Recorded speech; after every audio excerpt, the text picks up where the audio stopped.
Hello students, প্রকৃতি education খুঁটিনাটিতে তোমাদের সকলকে স্বাগতম। আজকে আমি তোমাদেরকে ক্লাস 5-এর পঞ্চম অধ্যায়ের পরিবেশ ও উৎপাদন থেকে 2 অথবা 3 নম্বরের প্রশ্ন উত্তরগুলি শেয়ার করব।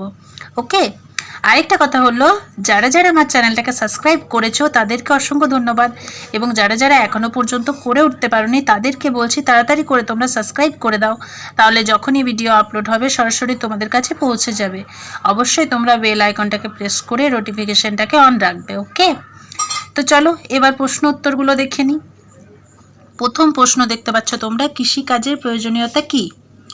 উত্তর হবে, বেঁচে থাকার জন্য আমাদের নানান খাদ্য যেমন দানা শস্য, ধান, গম, ভুট্টা, ডাল, শস্য, শাকসবজি, ফলমূল দরকার। এছাড়া পানীয় হিসেবে চা, কফি এবং পোশাক পাওয়ার জন্য তুলো ও পাটের দরকার হয়। আমাদের রোজকার জীবনে নানান প্রয়োজনীয় জিনিস কৃষিকাজের মাধ্যমেই আমরা পেয়ে থাকি। সেজন্য কৃষিকাজ বা ফসল উৎপাদন করা হয়। পরের প্রশ্ন, পাওয়ার টিলারের কাজ কি? ওই কাজে সবথেকে পুরনো যন্ত্রটি কোনটি? উত্তর হবে, জমি চষা বা মাটি কর্ষণের আধুনিক যন্ত্র পাওয়ার টিলার। এর সাহায্য ছোট বড় যে কোনো জমি তাড়াতাড়ি চষে আলগা ও ঝুরঝুরে করে ফেলা হয়। ওই কাজের সবথেকে পুরনো যন্ত্র হলো নাঙ্গল। পরের প্রশ্ন, নাঙ্গল কি দিয়ে তৈরি হয় এবং কিভাবে চালানো হয়? উত্তর হবে, নাঙ্গল কাঠ ও লোহা দিয়ে তৈরি হয়। প্রথম দিকে জমি চষার সময় একজন মানুষ নাঙ্গল চেপে ধরে থাকতো আর অন্যজন নাঙ্গল টেনে নিয়ে যেত। তারপর মানুষ গরু, মহিষ প্রভৃতি পশুদেরকে পোষ মানিয়ে নাঙ্গল টানার কাজে ব্যবহার করেছে। পরের প্রশ্ন, হারভেস্টারের কাজ কি? হারভেস্টার একটি অত্যাধুনিক যন্ত্র। এই যন্ত্রের সাহায্যে একই সঙ্গে ধান কাটা, মাড়াই, ধান ঝাড়া ও ঝাড়া ধানকে এক জায়গায় জড়ো করে সহজেই রাখা যায়। ফসল তোলার ক্ষেত্রে খুব কম সময়ে ও কম পরিশ্রমে হারভেস্টার এই কাজগুলি করে।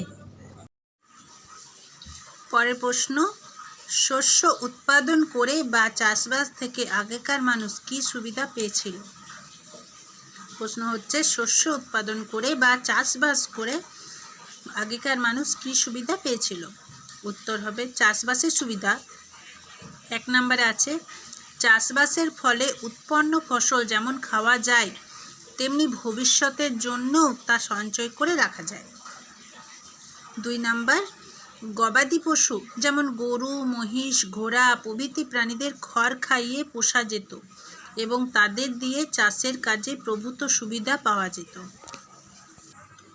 পরের প্রশ্ন, গোবর দিলে ফলন বাড়বে একথা তখনকার মানুষ বুঝলো কি করে? উত্তর হলো, গরু দিয়ে নাঙ্গল টানতে গিয়েই তারা একথা বুঝতে পারলো।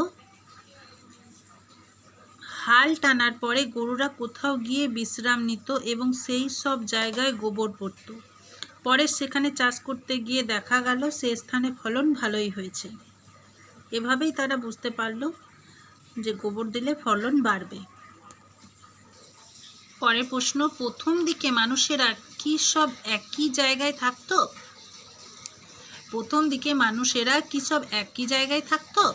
না, মানুষেরা প্রথম দিকে বিভিন্ন জায়গায় থাকতো।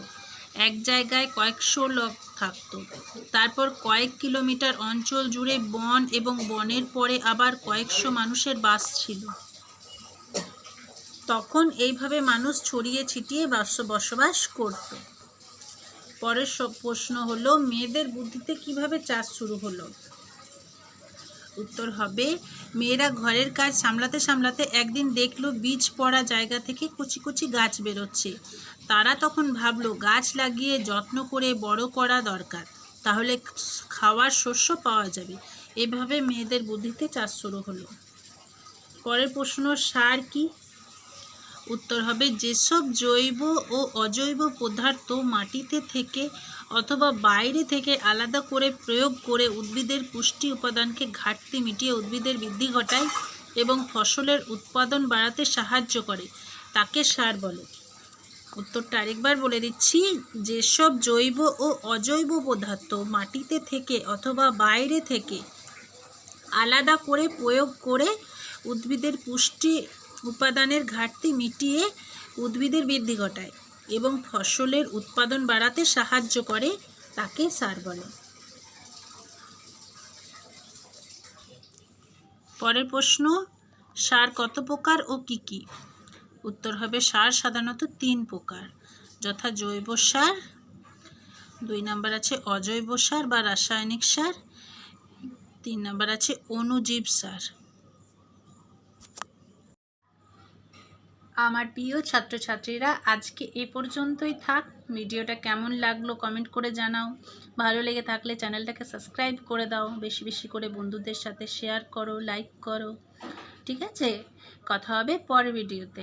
টাটা।